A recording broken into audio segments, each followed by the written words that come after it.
Bonjour, je m'appelle Géraldine, j'ai 38 ans et j'ai arrêté de fumer grâce à la méthode Switch Good.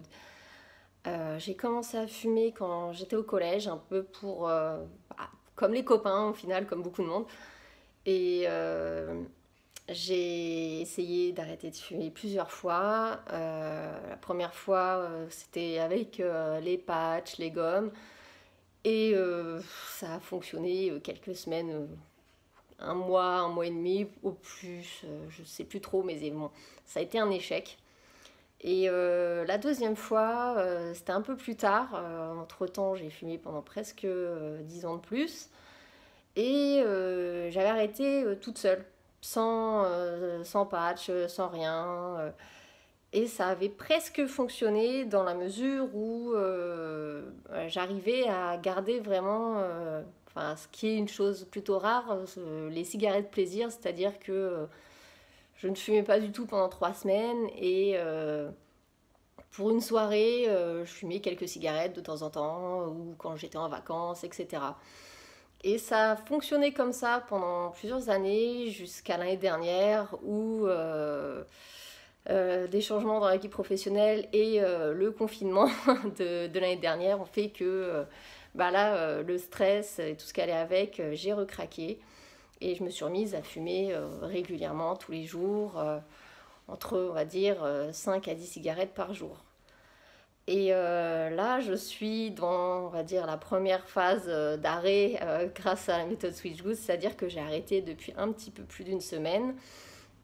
C'est pas facile tous les jours pour l'instant, mais c'est le début le plus dur.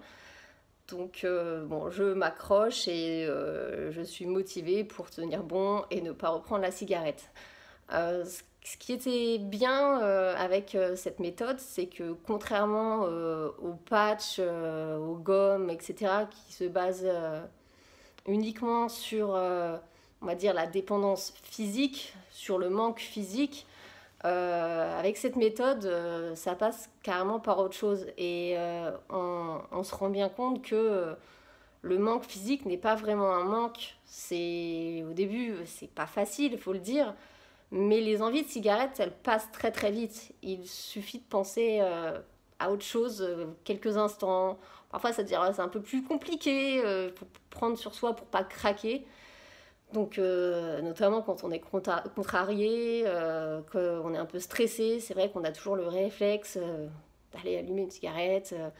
Ou ce qui est difficile, effectivement, avec le retour des beaux jours, donc le retour des apéros, donc des petits verres en terrasse, c'est accompagner la cigarette. Bah, l'alcool, cigarette, c'est toujours associé, donc c'est un petit peu compliqué.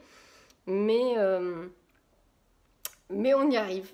On y arrive. Et ce que j'ai apprécié avec cette méthode, c'est que elle rassure sur plusieurs points. Qu'en tant que fumeur, on a des interrogations, notamment est-ce qu'on va grossir en arrêtant de fumer? Est-ce que ça va pas détruire notre vie sociale? Est-ce que si, est-ce que ça? Et c'est vrai que non, non. Enfin, pour l'instant, je suis dans les débuts.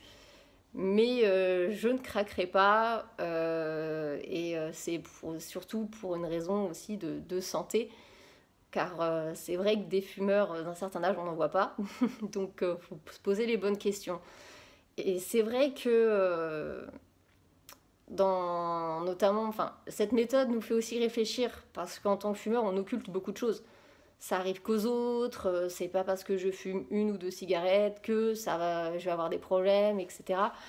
Et il y a des passages, notamment dans le livre, qui mettent mal à l'aise, puisqu'ils nous remettent une réalité qu'on essaie d'occulter à ce sujet. Et c'est vrai, notamment sur la cigarette de trop, celle qui pourrait déclencher des gros problèmes de santé. J'évite de pas trop y penser, donc parce que bon, dans ce cas-là, si on pense trop à ça, bah, on n'essaye même pas, on n'arrête pas et on se dit de toute façon c'est trop tard. Donc moi je pars pas de ce principe-là, je pars du principe où c'est peut-être évidemment trop tard pour moi, mais dans tous les cas, en arrêtant de fumer, ça sera que bénéfique pour ma santé et pour le porte-monnaie aussi. C'est une méthode qui aborde tous les points et qui peut aider les personnes qui ont déjà essayé. Alors après, c'est pas une méthode miracle, c'est pas en utilisant cette méthode qu'on arrête de fumer. Il faut être motivé, il faut vouloir arrêter de fumer. Et il faut pas se dire, oh peut-être qu'en essayant... Non, il faut vraiment vouloir arrêter de fumer. Mais c'est une très bonne méthode, elle est complète. Et les séances d'hypnose aussi peuvent vraiment aider. C'est c'est un autre point, c'est une autre technique qui peut fonctionner. Mais en tout cas, je conseille vraiment cette méthode pour les gens qui sont motivés à arrêter de fumer et qui aimeraient avoir un peu plus de cartes en main et un peu plus de facilité et un peu plus d'aide et d'accompagnement pour arrêter de fumer.